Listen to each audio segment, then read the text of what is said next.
Innal hamdalillah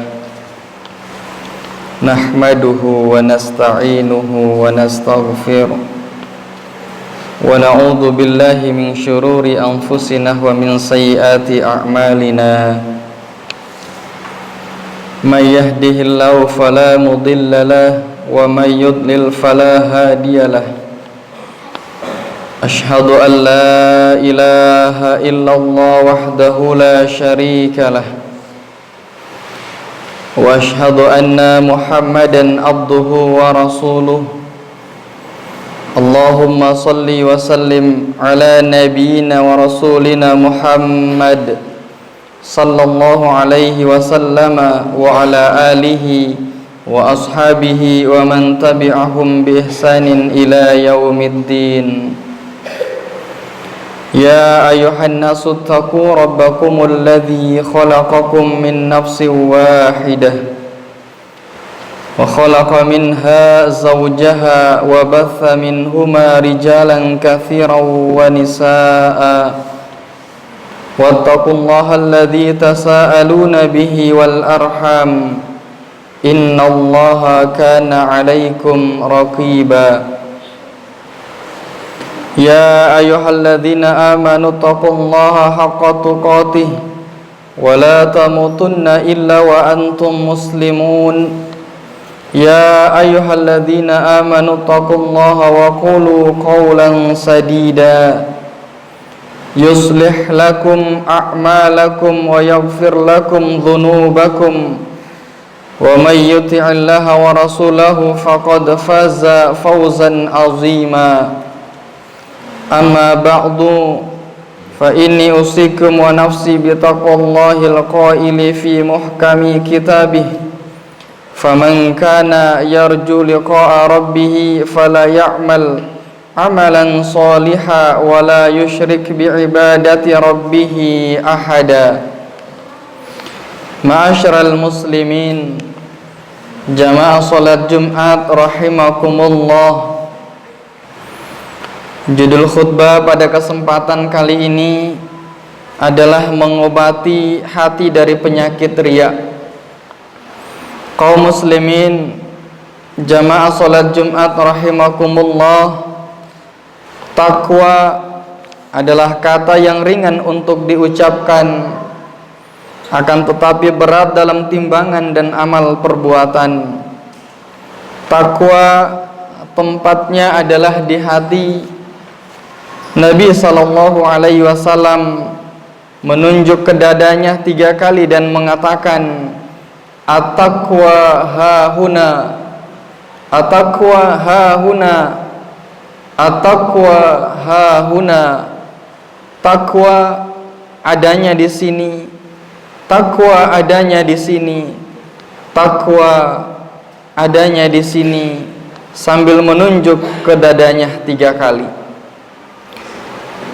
Kaum muslimin, jamaah salat Jumat rahimakumullah, jadi hati adalah pemimpin anggota badan. Jika hati kita baik, maka seluruh anggota badan akan baik sehingga orang menjadi bertakwa. Sebaliknya, jika hati itu rusak, maka anggota badan menjadi rusak sehingga orang menjadi pelaku maksiat.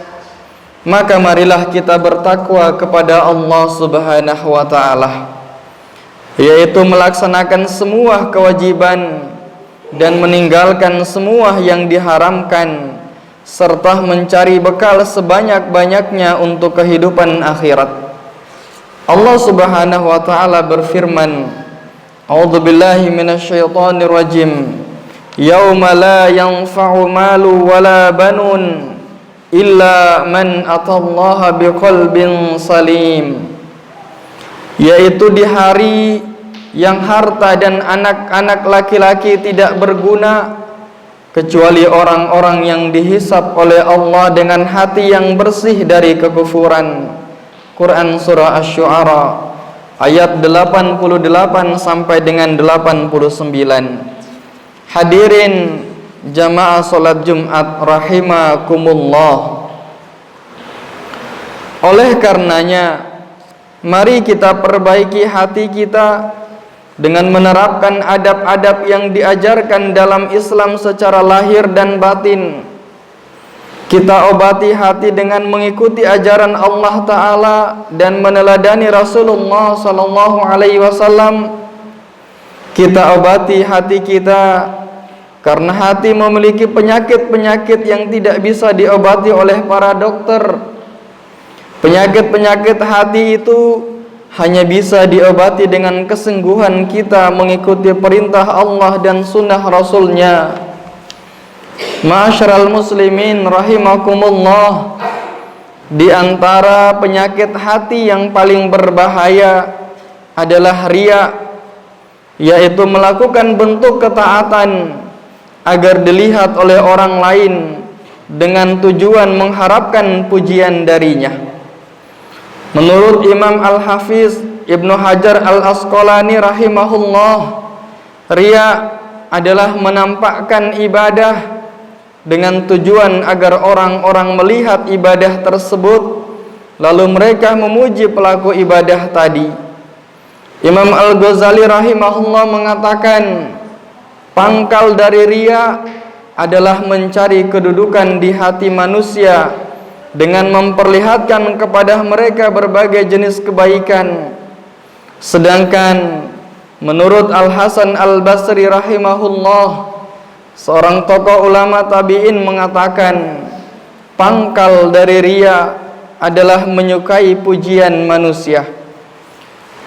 Kaum muslimin jamaah salat Jumat rahimakumullah, Allah Subhanahu wa taala berfirman, "Wa ma umiru illa liya'budullaha mukhlishina lahuddin." Padahal mereka tidak diperintahkan kecuali supaya menyembah Allah dengan memurnikan ketaatan kepadanya. Quran surah Al-Bainah ayat 5.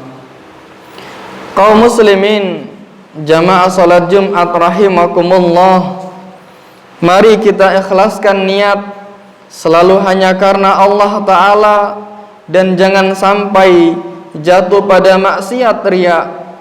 Sahabat Abu Hurairah radhiyallahu anhu meriwayatkan hadis qudsi bahwa Rasulullah sallallahu alaihi wasallam bersabda, Allah Subhanahu wa taala berfirman, "Ana aghna syuraka 'ani syirki man 'amila 'amalan asyraka fihi ma'iya ghairi taraktuhu wa syirkah." Aku tidak menerima tujuan lain dalam beramal. Barang siapa melakukan satu amal perbuatan dan memiliki tujuan lain selain ridhoku, maka aku akan meninggalkannya dan tidak menerima amalnya. Hadis riwayat Muslim. Ma'asyiral muslimin rahimakumullah, jika kita melakukan suatu amal perbuatan untuk mencari pahala dari Allah dan sekaligus mengharap pujian sesama manusia, maka Allah tidak akan menerima amalan tersebut dari kita. Seseorang yang melakukan amal perbuatan yang disertai riya, maka tidak ada pahala sama sekali baginya, bahkan dia berdosa karena riyanya. Oleh karenanya, mari kita introspeksi diri, kita awasi dan amati hati kita. Jika kita melakukan sholat 5 waktu sendirian, kita tidak mengiringinya dengan sholat sunnah rawatib. Tapi jika kita sholat berjamaah di masjid, kita mengiringinya dengan sholat sunnah rawatib. Kita tanyai diri kita, kenapa kita melakukan itu? Jika kita melakukan sholat sendirian, kita selesaikan dengan cepat dan hanya melakukan rukun-rukunnya saja. Sedangkan jika berada di tengah-tengah orang banyak, kita perpanjang sholat kita berusaha untuk menghadirkan rasa khusyuk dan kita baguskan sholat kita. Maka tanyakan kepada diri kita, kenapa kita melakukan itu? Apakah kita menginginkan pujian sesama hambanya? Apakah kita ingin agar dihormati oleh mereka? Apakah ini lebih kita sukai daripada ridha Allah Subhanahu wa taala? Padahal seluruh manusia adalah makhluk-makhluk ciptaan Allah yang sama seperti kita. Mereka tidak dapat menciptakan manfaat maupun mudarat. Mereka tidak bisa memberikan manfaat kepada kita atau mencelakai kita kecuali atas kehendak Allah Subhanahu wa taala. Kenapa kita memilih dicelah oleh Allah agar dipuji oleh sesama manusia? Pujian mereka kepada kita tidak akan menambah rezeki kita, tidak akan menunda ajal, dan tidak bermanfaat bagi kita dalam kehidupan akhirat kelak. Oleh karenanya, marilah kita obati hati kita dari penyakit riya. Kita jadikan ridho Allah Sang Pencipta kebaikan dan keburukan sebagai tujuan dalam setiap amal-amal kita. Kita ikhlaskan niat karena Allah, dan jangan kita pedulikan apakah orang mencelah atau memuji kita. Sungguh kebaikan seluruhnya ada pada ridho Allah Subhanahu wa taala. Ma'asyiral muslimin, jamaah salat Jumat rahimakumullah. Mari bersama-sama kita renungkan hadis yang diriwayatkan oleh Imam Muslim dari Sulaiman bin Yasar. Ia berkata, ketika majelis Abu Hurairah usai dan orang-orang pergi meninggalkan majelis, maka Natil, seorang penduduk Syam, berkata kepada Abu Hurairah, "Wahai guru, sampaikanlah kepada kami sebuah hadis yang telah engkau dengar dari Rasulullah sallallahu alaihi wasallam." Abu Hurairah berkata, "Iya, aku telah mendengar Rasulullah sallallahu alaihi wasallam bersabda, orang yang pertama kali diberikan keputusan kepadanya di hari kiamat adalah orang yang tewas di medan peperangan. Ia pun didatangkan dan diingatkan tentang nikmat-nikmat yang diberikan kepadanya di dunia, maka dia pun mengingatnya. Dikatakan kepadanya, apa yang engkau lakukan terhadap nikmat-nikmat tersebut? Dia pun menjawab, aku berperang di jalanmu hingga aku mati syahid. Maka dikatakan kepadanya, engkau telah berdusta. Engkau berperang untuk dikatakan sebagai pemberani, dan itu sudah didapatkan di dunia. Kemudian diperintahkan agar orang tersebut diseret dengan posisi muka di bawah hingga dilempar ke dalam neraka.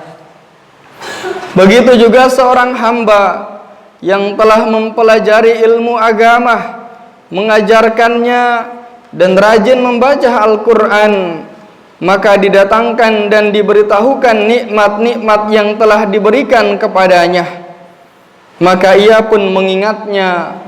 Ditanyakan kepadanya, apa yang engkau lakukan terhadap nikmat-nikmat tersebut? Ia pun menjawab, aku mempelajari ilmu, mengajarkannya, dan membaca Al-Quran karenamu ya Allah. Dikatakan kepadanya, engkau berdusta. Kenyataannya engkau mempelajari ilmu agar dikatakan sebagai seorang yang alim.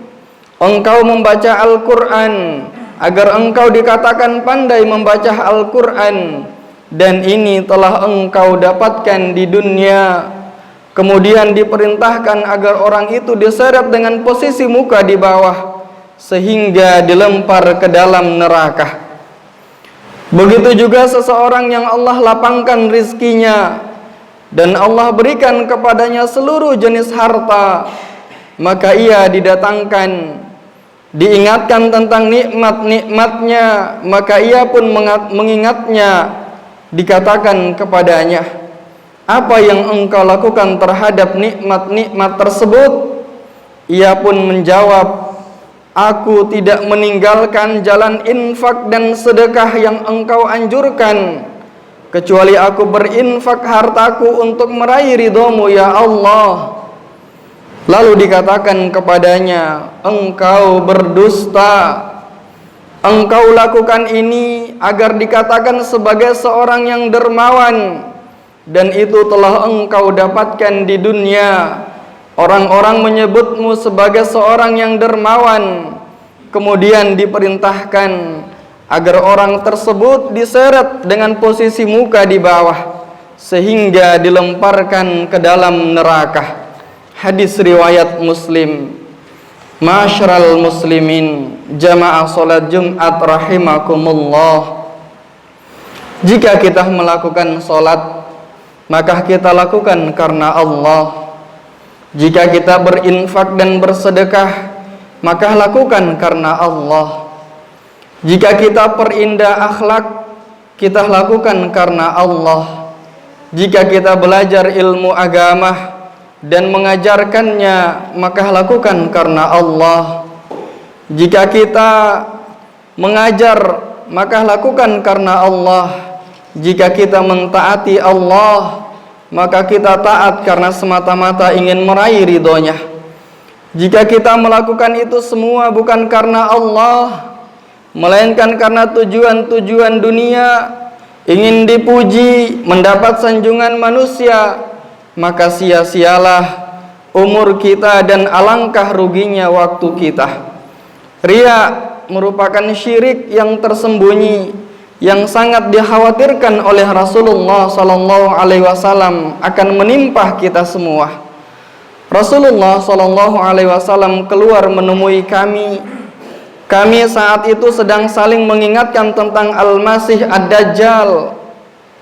Lalu Rasulullah sallallahu alaihi wasallam bersabda, "Maukah kalian aku beritahu tentang sesuatu yang lebih aku khawatirkan atas diri kalian daripada Al-Masih Ad-Dajjal?" Kami menjawab, "Tentu saja wahai Rasulullah."